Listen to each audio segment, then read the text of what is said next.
कृष्णाय वासुदेवाय हरे परमात्मने प्रणतक्लेशनाशाय गोविंदाय नमो नमः। कलियुग के बल नाम आधारा, सुमर सुमर नर उतरहि पारा। नमस्कार, मैं रोशन कुमार, जन जागरण में आपका स्वागत है। अभी हम मौजूद हैं रामाश्रय बाबू ठाकुरबाड़ी में और हमारे बीच एक ऐसी शख्सियत हैं जिससे मैं आपको रूबरू करवाऊंगा। ये युवा हैं, कथावाचक हैं। इनका जन्म बेगूसराय में हुआ, लेकिन इनकी शिक्षा दीक्षा शुरू से ही बनारस में हुई। हालांकि इनके पूर्वज शुरू से बरहिया से जुड़े रहे हैं, तो इनका भी नाता बरहिया से है। आज हमारे बीच ये मौजूद हैं। हम बात करेंगे आनंद कृष्ण ठाकुर जी से। आनंद जी, आपका बहुत बहुत स्वागत है। आपको भी राधे राधे। जन जागरण न्यूज़ देख रहे आप समस्त दर्शकों को मेरा प्यार भरा राधे राधे। हम चाहेंगे कि आप अपना परिचय अपने स्तर से दें हमारे चैनल के माध्यम से। सर्वप्रथम कृष्णाय वासुदेवाय हरे परमात्मने प्रणतक्लेशनाशाय गोविंदाय नमो नमः। आप समस्त दर्शकों को मेरा प्यार भरा राधे राधे जी। मेरा परिचय, मैं मूल रूप से तो बेगूसराय ज़िले का रहने वाला हूं, परंतु बरहिया से मेरा काफ़ी लगाव रहा और वाराणसी में मेरी शिक्षा दीक्षा हुई। वहां काफ़ी वर्षों तक मेरा रहना हुआ। उसके पूर्व कुछ दिन आश्रम में भी रहना मेरा हुआ। आप जानते होंगे, हुलासगंज एक जगह है, जहानाबाद ज़िले में वर्तमान में पड़ता है।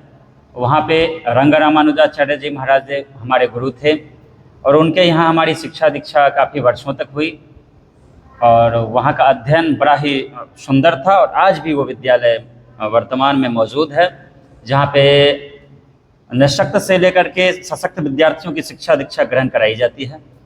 तत्पश्चात मेरा वृंदावन धाम में भी कुछ दिन प्रवास हुआ, जहाँ जा कर के मेरी श्रीमद् भागवत रूपी शिक्षा का प्रादुर्भाव, ये आप प्राकट्य कह सकते हैं।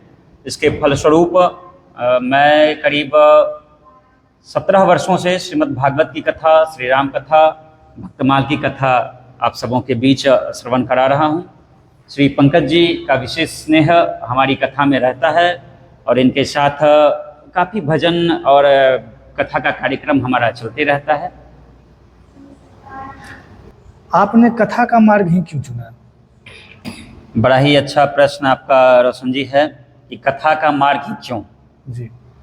आज आपने देखा होगा कि जिस प्रकार का मैंने वेश धारण किया है, इसको लोग उपहास के तौर पे देखते हैं। आप समाज में देखेंगे आज की युवा पीढ़ी बिल्कुल ही अध्यात्म से भटक चुकी है।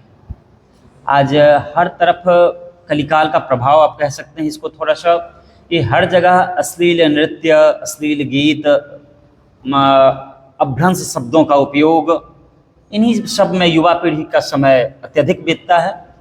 जिसके कारण आप देखोगे कि यदि वो धन भी किसी रूप में प्राप्त करते हैं, आज आर्थिक युग है, अर्थ के पीछे युवा पीढ़ी भाग रही है, तो वो एक तत्क्षण ही रहता है।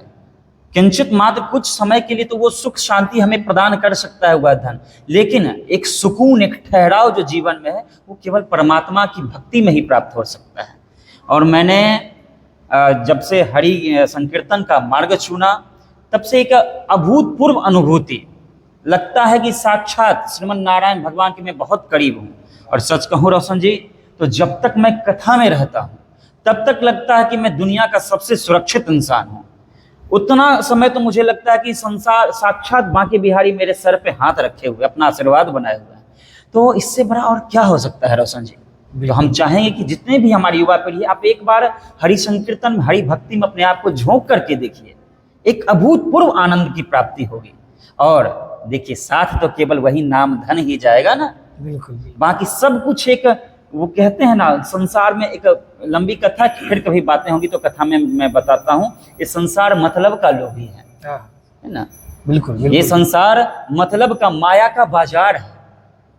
हम माया में रहें, क्योंकि ये मायापति के द्वारा बनाई हुई माया है। हम माया में रहें, हम अपने दैनिक कार्यों को करते रहें रोशन जी, लेकिन माया में रहते हुए मायापति को हम नहीं भूलें। के बल नाम आधारा, सुमर सुमर नर उतरहि पारा।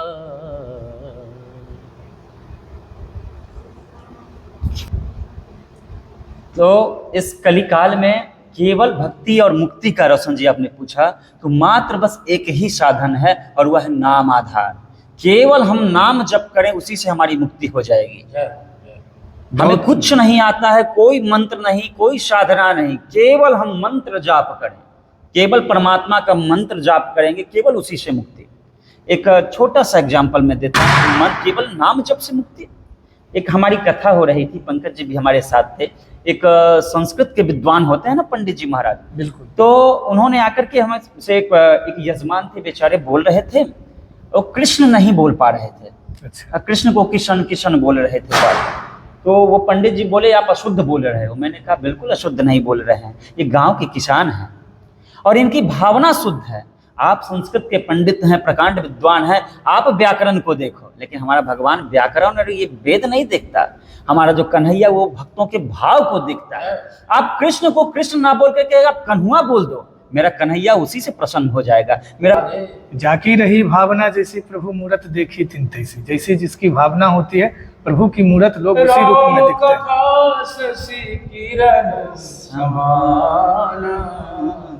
संत चकोर करत ही जैसा कि अपने कथा के माध्यम से श्रीमद् भागवत जी का प्रचार प्रसार कर रहे हैं, हम जानना चाहेंगे कि गीता का क्या महत्व है लोगों के जीवन में, क्यों लोगों को गीता से जुड़ना चाहिए। देखिए, बड़ा ही सुंदर प्रश्न आपका है रोशन जी। गीता से क्यों जुड़ना चाहिए, गाय से क्यों जुड़ना चाहिए, गंगा से क्यों जुड़ना चाहिए, इन सबका निचोड़ भागवत महापुराण में दिया गया है। निगम कल्प तरोर गलितम फलम और पिबत भागवतम रसमालयम। ये जो कथा, हरि की कथा होती है, गीता होती है, ये क्या है? निगम कल्प तरोर गलितम फलम, एक बड़ा ही सुंदर वृक्ष है, वेद रूपी वृक्ष, और उस वृक्ष का जो सबसे मीठा फल है वो है गीता और श्रीमद् भागवत। अब आप समझ सकते हैं वो इतना मीठा फल है कि उस फल को प्राप्त करने के लिए देवता ने क्या कहा था। देवता लोग अमृत का कलश लेकर के गए थे सुखदेव जी के पास और कहा था, सुखदेव जी आप ये अमृत का कलश ले लो और मुझे बदले में भागवतामृत दे दो। सुखदेव जी मुस्कुराए और कहे थे, ये अमृत तुच्छ से अमृत के बदले में मुझसे भागवतामृत मांग रहे हो। तो जिन संतों के जीवन में धन धान्य अमृत का कोई स्थान नहीं रहता, केवल भक्ति का स्थान है, गीता का स्थान है, श्रीमद् भागवत का स्थान है, उनके यहाँ तो सब कुछ केवल जीवन में श्री कृष्ण है। कृष्णम द्वैपायनम गुरु, केवल कृष्ण साक्षात, जिन्होंने गीता को उस कुरुक्षेत्र के कहा था ना, धर्म क्षेत्रे कुरुक्षेत्रे संवेता योयोत्सवः मामकाः पांडवाश्चैव किम कुर्वत संजय। वाह। जब धृतराष्ट्र ने पूछा था धर्म क्षेत्र में, उस कुरुक्षेत्र में क्या हो रहा है संजय, मुझे दर्शाओ। गीता में कितना सुंदर भगवान ने कहा है, कर्मण्येवाधिकारस्ते मा फलेषु कदाचन। हम केवल ये न सोचे कि हम भक्ति कर रहे हैं तो हमें इस भक्ति का फल प्राप्त होगा या नहीं।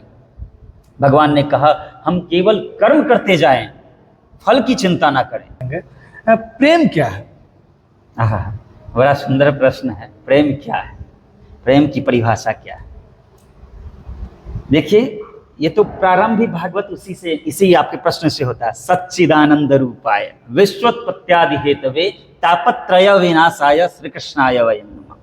इसमें 3 पद हैं, सत, चित और आनंद। और ये जो सत कहते हैं जो अविनाशी है, जो पूर्व में सत्य था, अभी है और भविष्य में बचेगा। चित कहते हैं प्रकाश को, जो स्वयं एक प्रकाश पुंज और प्रकाश स्वरूप है। हमें किसी चीज को देखने के लिए प्रकाश की आवश्यकता होती है, लेकिन जो स्वयं करोड़ों सूर्यों को प्रकाश देने की जिसमें क्षमता हो, वो सच्चित है। और तीसरा जो आपका प्रश्न है, प्रेम क्या है, तो तीसरा पद क्या कहा? आनंद। और वही आनंद वस्तुतः जिसने इस आनंद को समझ लिया, उसने प्रेम को समझ लिया। आजकल के युवा प्रेम के नाम पे लिविंग रिलेशनशिप का वो बढ़ावा दे रहे हैं।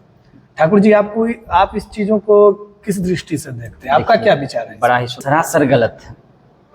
हमें जिस माता पिता ने जिसने हमें जन्म दिया, जिसने हमें पाल पोस कर बड़ा किया, एक जो हमारा समाज है, इस समाज का हमारे ऊपर कर्ज है, और यदि हम इस प्रकार से गुमराह होते हैं आजकल के अश्लील दृश्यों को देख करके, आजकल के हिंदी सिनेमा को देख करके, हम अपने आप को यदि इस प्रकार से लिव इन रिलेशन, जैसा कि आपने कहा शादी से पूर्व का प्रेम, यदि इसमें जाने के बाद ये सनातन संस्कृति के बिल्कुल खिलाफ है, ये बिल्कुल विपरीत है।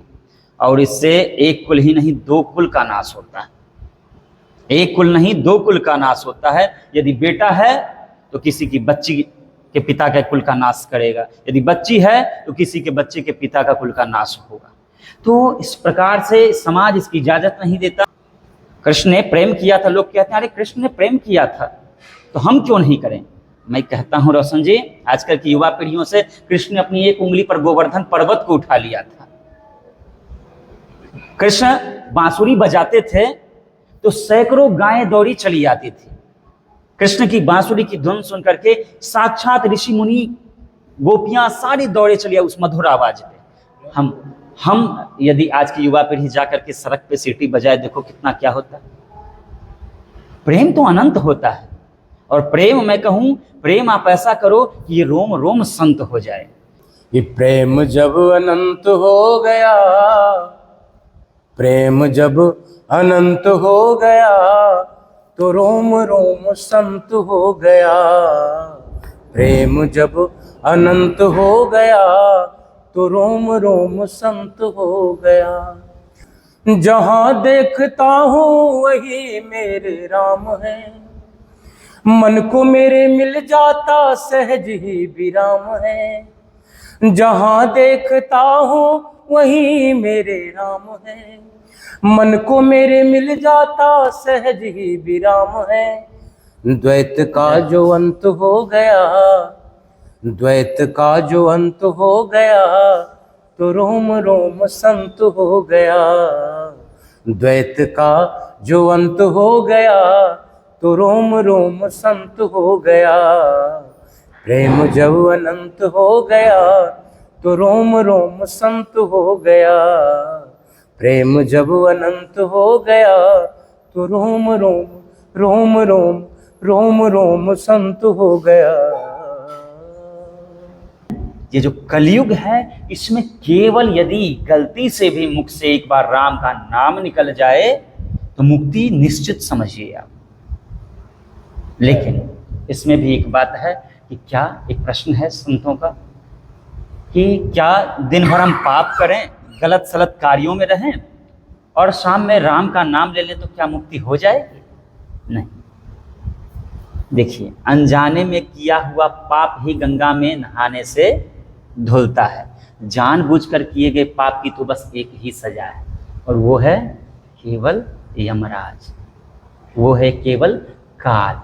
तो दिन भर यदि हम पाप करते हैं और शाम में केवल राम राम, बहुत सारे लोगों को आपने देखा होगा कि दिन भर पाप करते हैं और शाम में माला लेके राम का नाम लेते हैं, तो ऐसे में क्या होता है, डबल दुगना अपराध लगता है, नामापराध लगता है। तो चाहिए कि हम राम का नाम करें तो मन में निर्मलता के साथ, अपने मन को निर्मल करते हुए हम परमात्मा का नाम लें, गोविंद का नाम लें। और विशेष राम नाम के साबुन से जो राम नाम के साबुन से जो मन का मैल छुड़ाएगा, राम नाम के साबुन से जो मन का मैल छुड़ाएगा, निर्मल मन के दर्पण में वो राम के दर्शन पाएगा। निर्मल मन के दर्पण में वो राम के दर्शन पाएगा। राम नाम के साबुन से जो मन का मैल छुड़ाएगा, निर्मल मन के दर्पण में वो राम के दर्शन पाएगा। राम के दर्शन पाएगा, राम के दर्शन पाएगा। और है कि कथा करने के लिए कथावाचक बिल्कुल इतने ढेर सारे पैसे क्यों लेते हैं? लोग का कहना है कि बहुत का एक कथा कराने में बहुत सारा पैसा लग जाता है, क्या ये सही है? आपका, आप इस चीज को, की कथावाचक कथा कराने में पैसा क्यों लेते हैं, बड़ा ही सुंदर प्रश्न आपका। देखिए, सच्चाई यह है कि हम लोग जो कथावाचक हैं, कथा कराने में हम 1 रुपया भी नहीं लेते हैं, कहीं भी नहीं। होता क्या है, तो फिर ये थोड़ा सा कुछ धनराशि, तो जब जहाँ कथा का आयोजन होता है तो वहाँ पे पंडाल की व्यवस्था, लाइट की व्यवस्था, साउंड की व्यवस्था, साथ में जो कलाकार होते हैं उनका घर परिवार होता है, तो उनकी थोड़ी थोड़ी व्यवस्था दक्षिणा होती है, तो बस उनका खर्च लोग वहन करते हैं। बाकी हम कहीं कोई चार्ज नहीं करते, केवल ये सारी व्यवस्था आप लोग देख लें। जो कैमरा वाले भैया जाते हैं उनकी व्यवस्था, सारी व्यवस्था आप देख लें 7 दिनों की। बाकी हमारी तरफ से कोई खर्च ऐसा कोई डिमांड नहीं किया जाता है। विशेष पंकज जी हमारे साथ, रोशन जी भी, आप भी तो जुड़े हुए ही हैं कथा से, तो ऐसा कोई खर्च का मेरे ओर से या किसी भी कथावाचक की ओर से मुझे नहीं लगता कि कोई डिमांड करते होंगे। जैसा कि ठाकुर जी ने कहा कि मतलब कि कथावाचक कुछ नहीं लेते हैं, तो हम आशा और विश्वास करते हैं कि आपकी कथा बड़हिया में भी जल्द हो। और यहाँ के लोग जो हैं व्यवस्था करेंगे बहुत, मतलब कि बड़हिया के अच्छे अच्छे लोग, बहुत दूर तक वीडियो जाता है, जन जागरण से अच्छे लोग जुड़े हुए हैं, आपको देख रहे हैं, सुन भी रहे हैं। तो बहुत सुंदर ठाकुर जी। और जैसा कि मुझे अभी जानकारी मिली कि आपकी कथा जो है मनोकामना मंदिर लखीसराय के हसनपुर में 9 तारीख से होना है, तो जन जागरण के माध्यम से हम चाहेंगे कि जो भी श्रोता सुन रहे हैं, देख रहे हैं, कथा प्रेमी, धर्म प्रेमी हैं, वो आपकी कथा में आए और कथा श्रवण कर लाभ लें। तो आप सुन रहे थे अभी आनंद कृष्ण ठाकुर जी को। इन्होंने अपनी बेबाकी से बात को रखा, युवाओं को क्यों धर्म से जुड़ना चाहिए, अध्यात्म से जुड़ना चाहिए, और श्रीमद् भागवत जी का मानव के जीवन में क्या महत्व है, अभी आपने ठाकुर जी के मुखारबिंद से सुना। बहुत बहुत धन्यवाद ठाकुर जी। जय श्री राधे। जय श्री राधे। जय श्री राधे।